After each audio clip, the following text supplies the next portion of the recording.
Hello दोस्तों, online class में आपका स्वागत है। दोस्तों आज मैं आपको बताऊंगा पास्ट परफेक्ट टेंस के बारे में। तो चलिए दोस्तों शुरू करते हैं पास्ट परफेक्ट टेंस। दोस्तों टेंस को हिंदी में काल या समय भी कहा जाता है। यह तीन तरह के होते हैं: प्रेजेंट टेंस, पास्ट टेंस और फ्यूचर टेंस। इन्हें हिंदी में वर्तमान काल, भूतकाल और भविष्य काल कहा जाता है। अब चलते हैं पास्ट परफेक्ट टेंस के बारे में। जब हिंदी के किसी वाक्य के अंत में चुका था, चुकी थी, चुके थे, लिया था, दिया था, किया था इत्यादि आता है तो उसे पास्ट परफेक्ट टेंस कहा जाता है। जैसे राम खाना खा चुका था, सीता स्कूल जा चुकी थी, बच्चों ने पानी पी लिया था इत्यादि। अब चलते हैं सबसे पहले पास्ट परफेक्ट के अफर्मेटिव सेंटेंस के बारे में। ये एक तरह से पॉजिटिव या सकारात्मक सेंटेंस होता है। यह अफर्मेटिव सेंटेंस कैसे लिखा जाता है, अब मैं आपको उसका रूल बताता हूँ। तो पास्ट परफेक्ट के अफर्मेटिव सेंटेंस में सबसे पहले सब्जेक्ट आएगा, उसके बाद हेड का यूज होगा, उसके बाद वर्ब की थर्ड फॉर्म का यूज होगा और लास्ट में ऑब्जेक्ट आ जाएगा। तो अब चलते हैं इसके कुछ एग्जाम्पल्स पर। जैसे मोहन गाना गा चुका था, तो इसे इंग्लिश में कहा जाएगा Mohan had sung the song. संग सिंग की थर्ड फॉर्म होती है, तो यहाँ पर सिंग की थर्ड फॉर्म संग का यूज होगा, तो इसे इंग्लिश में कहा जाएगा Mohan had sung the song. Next example, Sita खाना खा चुकी थी, तो इसका इंग्लिश में आएगा Sita had eaten the food. Next example, Ramesh, Suresh और राम क्रिकेट खेल चुके थे, तो इसे इंग्लिश में कहा जाएगा Ramesh, Suresh and Ram had played cricket.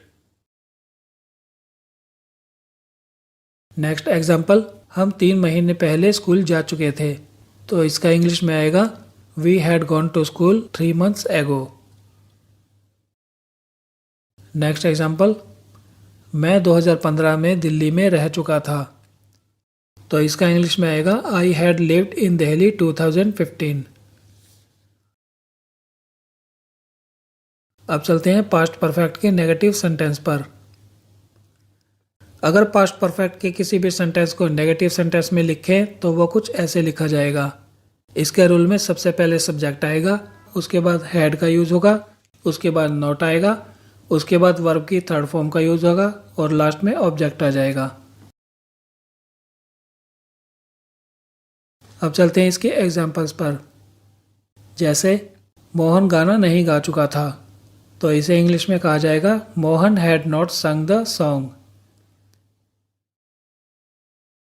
Next example, Sita खाना नहीं खा चुकी थी, इसे इंग्लिश में कहा जाएगा Sita had not eaten the food. Next example, Ramesh, Suresh और राम क्रिकेट नहीं खेल चुके थे, तो इसे इंग्लिश में कहा जाएगा Ramesh, Suresh and Ram had not played cricket.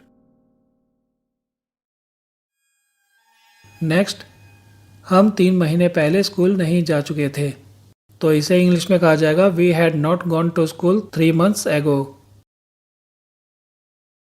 Next example, मैं 2015 में दिल्ली में नहीं रह चुका था, तो इसका इंग्लिश में आएगा I had not lived in Delhi in 2015।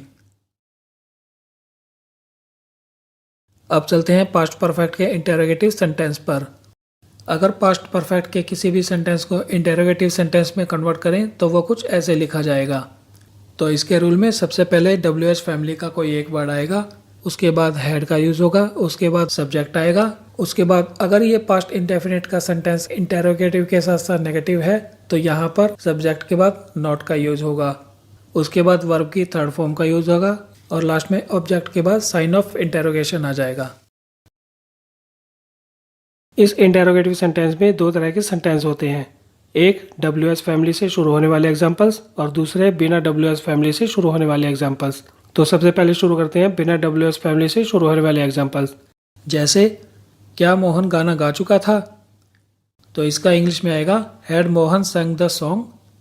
अगर इसी सेंटेंस को इंटेरोगेटिव के साथ नेगेटिव में लिखें तो ये सेंटेंस कुछ इस तरह लिखा जाएगा, क्या मोहन गाना नहीं गा चुका था, तो इसे इंग्लिश में कहा जाएगा हैड मोहन नॉट संग द सॉन्ग।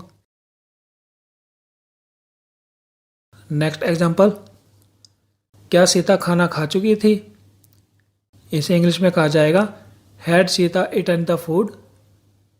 इसी को इंटेरोगेटिव के साथ नेगेटिव में कन्वर्ट करें तो आएगा क्या सीता खाना नहीं खा चुकी थी, इसे इंग्लिश में कहा जाएगा had Sita not eaten the food. Next example, क्या रमेश, सुरेश और राम क्रिकेट नहीं खेल चुके थे? तो इसे इंग्लिश में कहा जाएगा had Ramesh, Suresh and Ram played cricket? इसी सेंटेंस को इंटेरोगेटिव के साथ नेगेटिव में कन्वर्ट करके लिखें तो आएगा, क्या रमेश, सुरेश और राम क्रिकेट नहीं खेल चुके थे? इसे इंग्लिश में कहा जाएगा had Ramesh, Suresh and Ram not played cricket. अब चलते हैं कुछ WH फैमिली के एग्जाम्पल्स पर। जैसे, कल रात आपने क्या खाया था? तो इसे इंग्लिश में कहा जाएगा what had you eaten last night. Next example, तुमने वहां क्या देखा था? तो इसे इंग्लिश में कहा जाएगा what had you seen there. तो ये था दोस्तों पास्ट परफेक्ट टेंस और उसके रूल्स। अगर आपको मेरी वीडियो पसंद आती है तो प्लीज़ मेरी वीडियो को लाइक कीजिए, शेयर कीजिए और मेरे चैनल को सब्सक्राइब कीजिए। Thank you.